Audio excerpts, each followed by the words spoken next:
Hi, welcome to CBug's Records, new arrivals for the week of October 22nd. Please subscribe. Please send this along to anybody you think might like it. Let's see, we're going to start today with two that I bought from another record store. I went over to Spin That Record in Springfield. Check it out, very cool place. Just got two, Dwayne and Greg Allman. This will be, let's see, I paid $20 for these. You know, I might make a little bit. This will be probably 18-ish and XDC.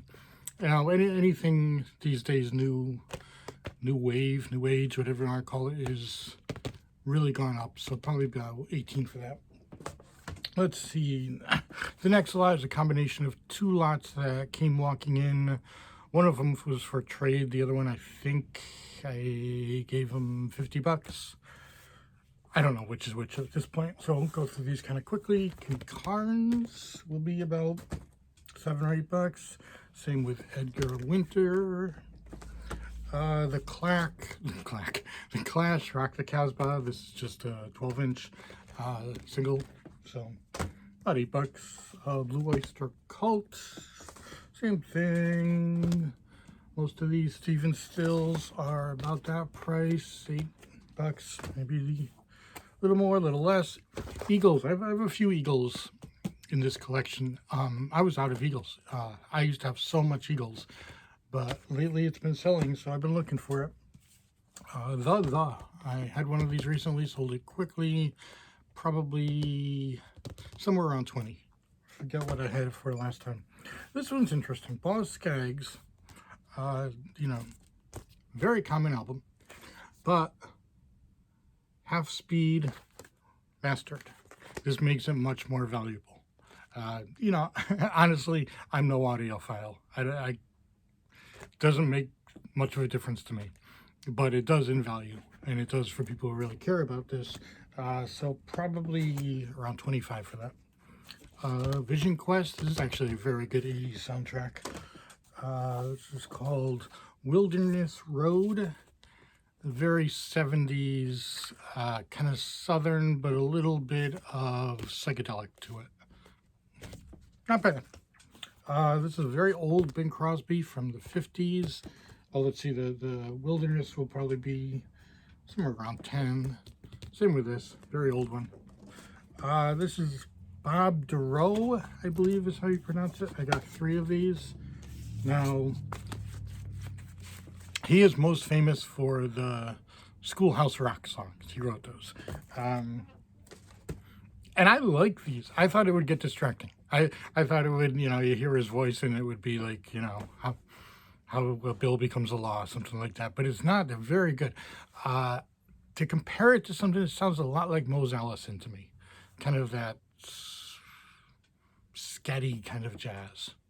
Not sure that's a word, but that's all I got. Joan Jett album, very good. That's probably 16. Donna Summer, greatest hits on the radio. I like this album. I listened to this not too long ago, you know, at a time when I wasn't very busy, and I was kind of hoping nobody would walk in because it's not, you know, the record store cool thing to play, but I liked it. I thought she was a little more wholesome than she was, but good to know. This one, let's see, the rest of these, I believe, I got Elephant's Trunk, and I paid a good amount of money. I was over 300. I got a Rush mirror too, which I'll have in here. I don't have on me this second, but so for the records, I was probably somewhere around right around 300, maybe a little less. This is the only one that I really feel like I got a great deal on. The other ones I really paid up. This is a rare album because this is 1990 Whitney Houston. So this will be about, say about 45. Yeah, I've never seen it before. The only thing, this is weird. So it has the hype sticker, but somebody wrote their name on the hype sticker. It's hard to know what to do as far as value. It's easy to take the shrink wrap off, and then, you know, the hype sticker goes, the name goes, but some people really like this too, so suppose I'll leave it on. Somebody can take it off if they want. Okay, this one is so cool, but I paid up. So this is Piper at the Gates of Dawn, Pink Floyd. This is a second pressing in 1969. It is absolutely beautiful. It sounds incredible. Now, I've had one of these before, this pressing too, and you know, it was in good shape, but this one I couldn't resist. I paid $75 for it. I'm gonna try to get about $100 for it, but I couldn't believe the condition this is in and the way it sounds. Just great. Let's see, we got Dire Straits, Brothers in Arms. That usually goes for about 13. Another Eagles Greatest Hits. Those are probably around 15. McCartney, Ram. This is the only one I'm really looking for. I keep getting it, keep selling it very quickly.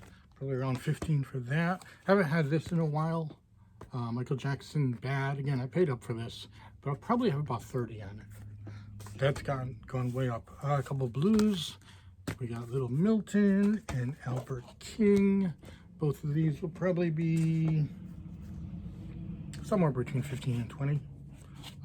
More Eagles, Hotel California around 15. U2 War, probably about 15. Let's see, Wild Wild West sealed. So, not sure what to do with this, probably about 20 bucks. Kanye West, I've never had any Kanye West, but I thought I'd give it a shot. Probably about 30 for this. I haven't had this in a while. I love this album. Traveling Wilburys, again, this has gone way up, probably around 25. Couple Iron Maiden. Now, let's start with the bad news. These do have surface scratches on them. They're pretty easy to see. They don't affect the music too much. Between the songs, you can hear some crackling. But, I think of when Maiden, it's not this real subtle reflective music. You can't hear crackling between, in the songs. So I don't usually buy anything with scratches, but for Maiden, it was worth it.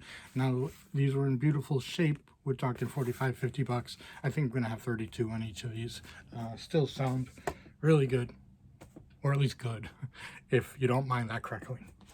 True Stories, Talking Heads. Talking Heads is way up there these days, probably about 26. And we'll end with a couple Lou Reed. This is Lou Reed. I've never seen this one before. Classic Performances. Really good. All my good Lou Reed has sold. Lou Reed has some amazing stuff. And then other stuff. There's some stuff, especially from the 80s, that's nobody really wants. I don't like it at all. Maybe some people do. But this is great. I really enjoyed this. So probably about 23 on this. And probably my favorite Lou Reed. Between this and New York, I'm looking for New York now. Berlin is probably the saddest record you could ever listen to. But it's so good. I think this is a must-have. This is an absolutely beautiful copy. Probably about 25 on this. So that's about it for this week. Thanks for watching. Hope to see you in here. Bye.